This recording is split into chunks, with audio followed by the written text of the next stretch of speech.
Welcome to the deep dive. Imagine a summer where the fate of a nation really hangs by a thread. You've got a leader grappling not just with a brutal war, but shifting public opinion, an ambitious cabinet, and these huge moral questions. Yeah, that's the summer of 1863, and that's where we're heading today. It's this incredibly pivotal moment. Absolutely. So this deep dive takes us right into that crucial period of the American Civil War. It's just after the big Union wins at Gettysburg and Vicksburg. Right. But, beneath that sort of surface triumph, new challenges, immense ones, were already bubbling up, and they demanded, well, truly extraordinary leadership from Abraham Lincoln. And extraordinary is the word. Today, we're really pulling back the curtain on Lincoln's political genius. We'll see him facing enormous pressure. From all sides. Yeah, and alongside figures like Frederick Douglass, the fiery abolitionist whose trust Lincoln really needed to earn. And Edwin Stanton, his Secretary of War, blunt, indispensable. Can't forget him. And Salmon Chase, Treasury Secretary, who, well, he had his own presidential ambitions, complicating things even more. Definitely added a layer. So our mission, really, is to unpack how Lincoln, this man often called unassuming, navigated all these swirling currents. We want to look at his knack for coalition building, his own moral growth, the strategic calls he made. Decisions that shaped not just the war, but the very definition of what it meant to be an American citizen. You can see how his choices then laid the groundwork for, hopefully, a truly unified nation, even with these deep, deep divisions. And we're drawing a lot here from the insights in Team of Rivals. Okay, so let's dive in. The Emancipation Proclamation is official. A huge moment arrives. The Union starts formally recruiting black soldiers. How did that really begin to take shape? Well, it started pretty quickly, actually. This is about 3 weeks after the proclamation. Secretary of War Stanton, always a pragmatist, he authorized Massachusetts Governor John Andrew to raise 2 regiments of black troops. Okay. But Massachusetts didn't have a huge black population, so they brought in Major George L. Stearns to head up recruitment, reaching out to other northern states. And crucially, Stearns went straight to Frederick Douglass for help. Ah, Douglas. He'd been pushing for this for ages, hadn't he? Arguing the war couldn't be won without, as he put it, the black man's arm. How did he leverage his influence? He used everything he had. His monthly magazine, speeches all across the North. He issued these really powerful calls directly linking military service to citizenship. That's a powerful link. Hugely powerful. He famously said, "He who fights the battles of America may claim America as his country and have that claim respected." For Douglass, this wasn't just about fighting. It was about earning your rightful place. An incredibly potent message. And it led to the famous 54th Massachusetts Regiment. Why was that specific regiment so symbolic? Oh, it was groundbreaking. The first black regiment raised entirely in the North. It was led by Captain Robert Gould Shaw, son of wealthy Boston abolitionists. Right. And incredibly, 2 of Frederick Douglass's own sons, Charles and Lewis, they joined up. Yeah. And the day they marched through Boston, May 28th, thousands of people poured into the streets cheering. Douglass himself was there, just beaming with pride, watching their manly bearing. It was more than a parade. It felt like a symbol of a nation starting to change. And Lincoln himself, who I recall had some initial reservations, was now fully committed. What drove that shift for him? Yeah, he'd had reservations, but now he saw it as a strategic imperative. He was pushing generals like Banks, Hunter, Grant speed up enlistment. He even leaned on Governor Andrew Johnson in Tennessee to raise black troops. Really? Pushing it? He wrote very clearly, "The colored population is the great available and yet unavailed of force for restoring the Union." He thought, the sight of 50,000 armed black soldiers would end the rebellion at once. Even Salmon Chase, who'd been for this earlier than Lincoln, noted the president was now thoroughly in earnest in this business. It was pragmatic. He saw the military necessity. So the idea of black soldiers fighting was gaining ground, but the day-to-day reality, that was often much tougher, right? What kinds of discrimination did they face? Oh, absolutely. Their bravery was clear. Port Hudson, Milliken's Bend, Fort Wagner, they earned huge respect. But they faced, well, blatant discrimination, less pay than white soldiers, no enlistment bounties. They weren't allowed to become commissioned officers. That's infuriating. It was. And Douglass, he kept insisting this is no time for hesitation. Once let the black man get upon his person the brass letters, U.S., and there is no power, which can deny that he has earned the right of citizenship. He saw the uniform itself as a claim. But just as they were proving their courage, this terrifying new threat emerged from the Confederacy. What was that? It was horrific. The Confederate Congress passed an ordinance. It doomed to death or slavery every Negro taken in arms and every white officer who commands Negro troops. Death or slavery. Just barbaric. It had an immediate chilling effect. Black enlistments plummeted. Even Douglass found his audiences shrinking. He got incredibly frustrated, and he publicly called out Lincoln's silence on it. He blamed Lincoln directly. He argued that until Lincoln acted, he was equally with Jefferson Davis responsible. Strong words. Douglass felt so disillusioned, he actually stopped recruiting for a time. Wow. What was his reasoning then? He basically said, "Colored men have much overrated the enlightenment, justice, and generosity of our rulers at Washington." A really painful loss of faith. He felt he couldn't ask men to risk death or enslavement without stronger backing from their own government. So Douglas is furious, recruitment is stalling. How did Lincoln, despite maybe appearing silent, actually respond to this huge threat? What was his play? Well, behind the scenes, Lincoln was formulating a response. Took a little time, but by late July 1863, he issues the order of retaliation. Okay, what did that order do? It stated clearly, no distinction as to color in the treatment of prisoners of war, and it made a direct threat. For every Union soldier killed in violation of war laws, a rebel soldier would be executed. For every Union soldier enslaved, a rebel soldier would be put to hard labor. Tit for tat. Exactly. Now, some critics said it was almost too late, but Douglass himself later sort of conceded that Lincoln, being a man of action, might have been waiting for a case, a specific incident, to make the order have maximum impact, a calculated delay. That makes sense. And this whole situation sets up a really pivotal meeting. Douglas decides he has to go see Lincoln directly. Tell us about that. Yeah, Douglass felt this huge tumult of feeling heading to the White House. Yeah. He wasn't sure how he'd be received, Understandable. But the meeting itself was surprisingly warm. Lincoln saw him in the crowded hall, called him in within minutes. Douglass later wrote, "I was never more quickly or more completely put at ease than in that of Abraham Lincoln." Lincoln stood up, shook his hand, said, "I know who you are, Mr. Douglass. Sit down. I'm glad to see you." Just like that. Just like that. Douglass was really struck by Lincoln's transparent countenance, his honesty. It showed Lincoln's willingness to engage, even with sharp critics. And Douglas laid out his concerns, the unequal pay, the threats, the lack of commissions. How did Lincoln respond? How did he justify his decisions? Lincoln listened intently, with very apparent sympathy, according to Douglass. He was candid. He said the unequal pay was a necessary concession to get the initial bill through Congress, but he promised, in the end, they shall have the same pay. A political reality, maybe? Perhaps. He also assured Douglass he'd sign commissions for any black officers Stanton recommended. And his reason for delaying the retaliation order, he said he needed to wait for battles where black soldiers had really distinguished themselves for bravery. Why? He feared a public outcry, the perception that white men were to be killed for Negroes. He needed battlefield heroism to justify it politically. Lincoln also admitted having grave misgivings about endless retaliation cycles, finding the idea of hanging men for a crime perpetrated by others was revolting to his feelings. Douglass respected that humane spirit, even if he disagreed with the timing. Interesting. And Lincoln pushed back a bit too, right? On Douglas's criticism. He did.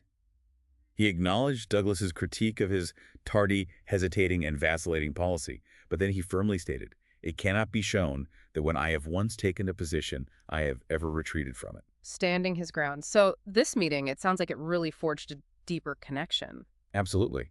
It established this crucial relationship built on mutual respect, even with their disagreements. Douglass was clearly impressed by the reception, later saying Lincoln received him just as you have seen one gentleman receive another. It was about building trust, building that coalition. Okay, so having navigated those tricky waters with Douglass and the policy on black soldiers, Lincoln then turns his focus to public opinion. What was happening politically, and why write a big public letter? Well, those victories at Gettysburg and Vicksburg created this slightly deceptive feeling that peace might be near. But the Copperheads, those Northern Democrats against the war, were spreading rumors that Lincoln had rejected Confederate peace offers. Undermining him. Exactly. So Lincoln knew he had to counter that narrative and really shore up public support for his war aims, especially now with emancipation and black troops in the mix. He decided to write a public letter to an old friend, James Conkling, to be read at a big rally in Springfield. And he didn't just dash it off. Tell us about him reading it to William Stoddard. What does that show? It shows how carefully he thought about communication. He tracked down Stoddard, one of his secretaries, and said something like, What I want is an audience. Nothing sounds the same when there isn't anybody to hear it and find fault with it. He wanted feedback. Yeah, real-time feedback. There's that funny story where Stoddard questioned Lincoln's metaphor about Uncle Sam's web feet for the Navy gunboats, and Lincoln basically said, well, some of them did get ashore, laughing it off but keeping the phrase. He wanted to know how it sounded. So what were the core messages in this Conkling letter? What did he really want people to understand? First, he promised transparency about any real peace proposals. But second, he was absolutely firm on emancipation. He wrote, "It cannot be retracted any more than the dead can be brought to life." Why? Because the promise being made must be kept. Powerful stuff. And third, he hammered home the vital role of black soldiers. He quoted commanders saying the emancipation policy and the use of colored troops constitute the heaviest blow yet dealt to the rebellion.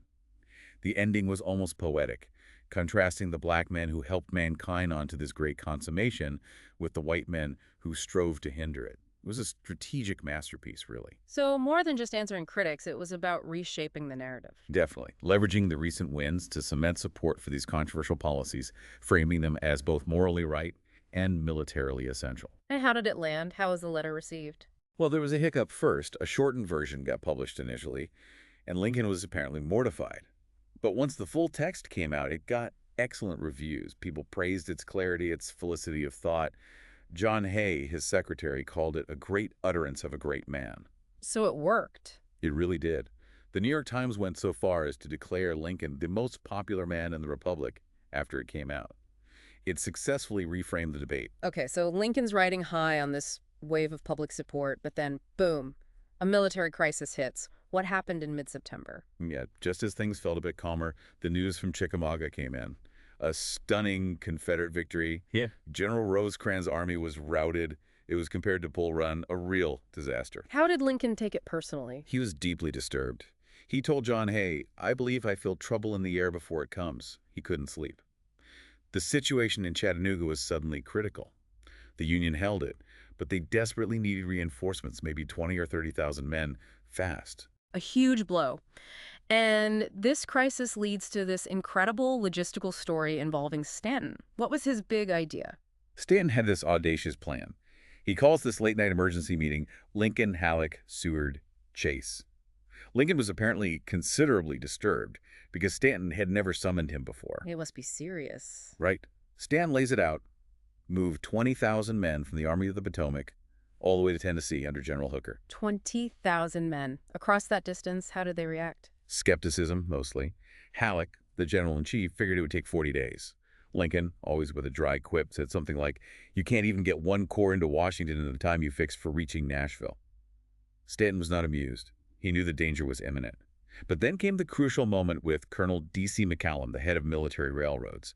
Stanton asks him how long.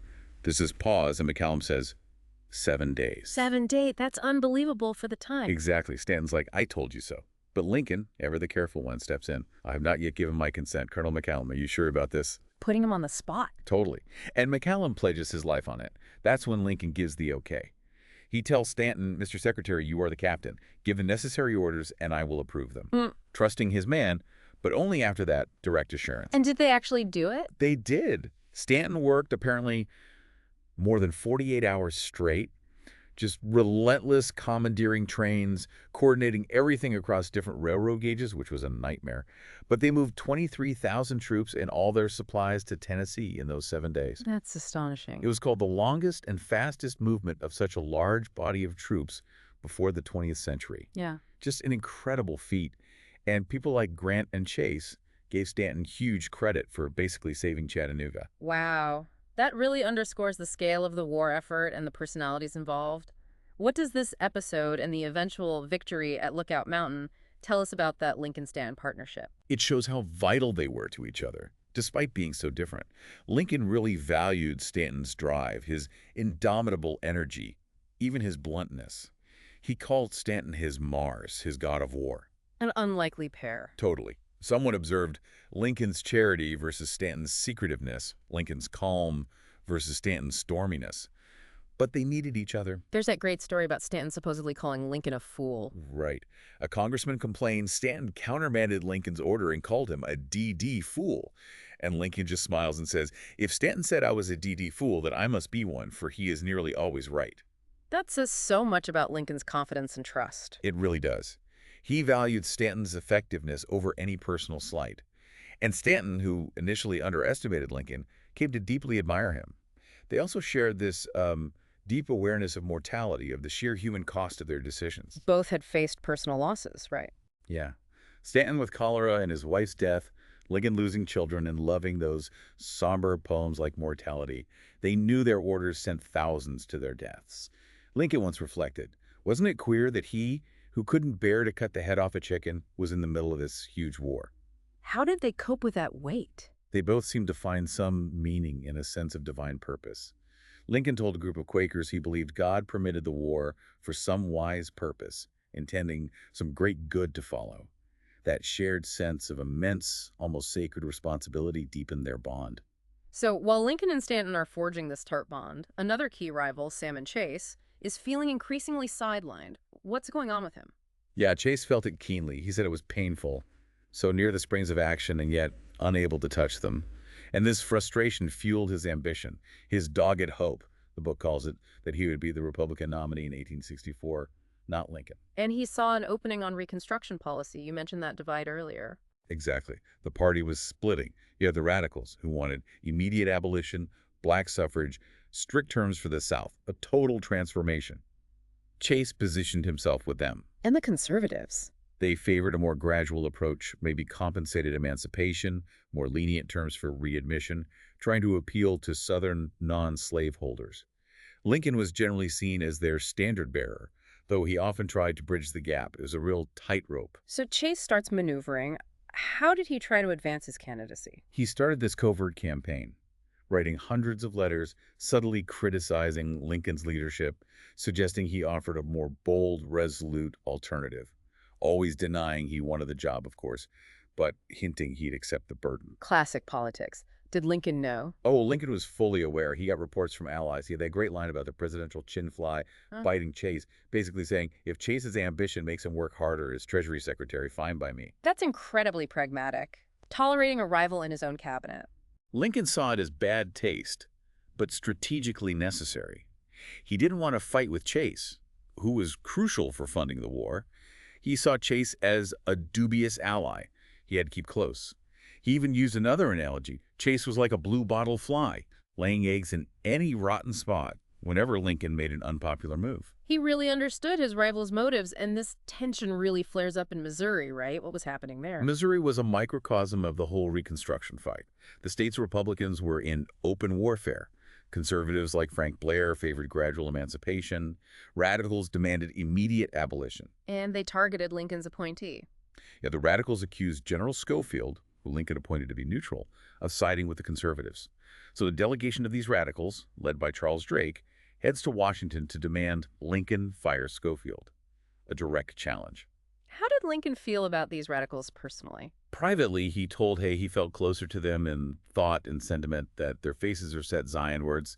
He knew they were crucial in saving Missouri for the Union early on. But, and this is key, Lincoln, he refused to be coerced.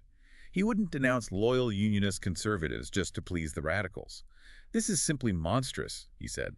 I cannot do anything contrary to my convictions to please these men. Meanwhile, Chase openly courted the radicals, inviting them to his home, which really annoyed Lincoln's allies. So the big meeting happens. How does Lincoln handle Drake and the delegation? He listens patiently for like 2 hours while Drake reads out their demands. Then Lincoln just calmly, logically dismantles their case. He says the turmoil isn't Schofield's fault. It's inherent in Civil War. They hadn't provided real evidence of Schofield abusing power. Hay wrote proudly that Lincoln crushed them with his candid logic and never cringed. But he did eventually replace Schofield. He did, but months later, and on his own terms. When he became convinced Schofield was leaning too conservative, he replaced him with Rosecrans, whom the radicals liked. But he did it carefully, protecting Schofield's reputation and preserving his own authority. It was all about timing and control. That Missouri situation gets even messier, though. Frank Blair, the conservative, comes back and gives this explosive speech. Oh, yeah. Blair returns and just rips into the radicals, comparing their plans to the French Revolution's reign of terror. And then he directly attacks Chase. What did he accuse Chase of? He accused Chase of manipulating the cotton trade for political gain, using his Treasury post to build a machine against Lincoln, even calling him a traitor, indistinguishable from Jefferson Davis. Yeah. Really harsh stuff. Wow. How did Lincoln react to that kind of infighting? Lincoln was dismayed. He saw Blair damaging himself. He gave Blair this incredibly wise advice for anyone, really. No man resolved to make the most of himself can spare time for personal contention. He used that analogy. Better give your path to a dog than be bitten by him. Even killing the dog would not cure the bite. Prioritize the main goal. Wise words. And the Blairs kept fighting. Yeah, Frank's brother Monty Blair took the fight to Maryland, attacking radicals there. There were calls for Lincoln to remove Monty from the cabinet. Did Lincoln cave to that pressure? Nope. He refused to intervene against Monty's preferred candidate in a local election, saying it would be mean. He kept his balance. And ultimately, the Republicans won a huge victory in Maryland, declaring slavery is dead. It showed public opinion was shifting, validating Lincoln's broader strategy, even as Chase saw it as a victory for his side of the party. So looking back at this whole period, summer and fall of '63, what does it reveal about Lincoln's political genius?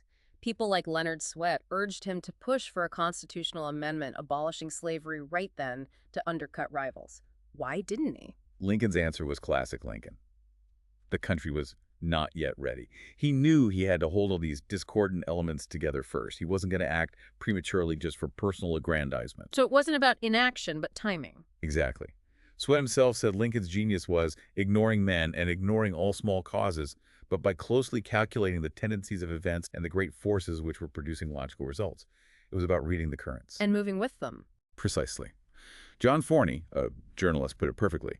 Lincoln was the most truly progressive man of the age because he always moves in conjunction with propitious circumstances, not waiting to be dragged or wasting strength in premature struggles.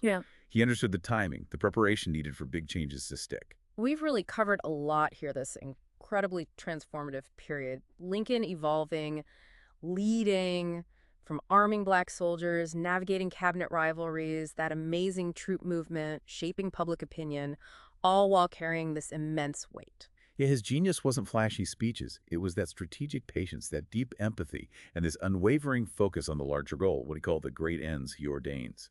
He balanced principle and practicality like few others could. He wasn't just reacting, he was carefully, deliberately shaping history. So, thinking about our world today, often so fast-paced and polarized, what can we maybe learn from a leader who valued strategic delay, who let public opinion ripen, who stuck to a long-term vision despite all the pressure and rivalry? What does it even mean to move in conjunction with propitious circumstances now? Definitely something for us all to think about. Absolutely. Thanks for joining us on this deep dive.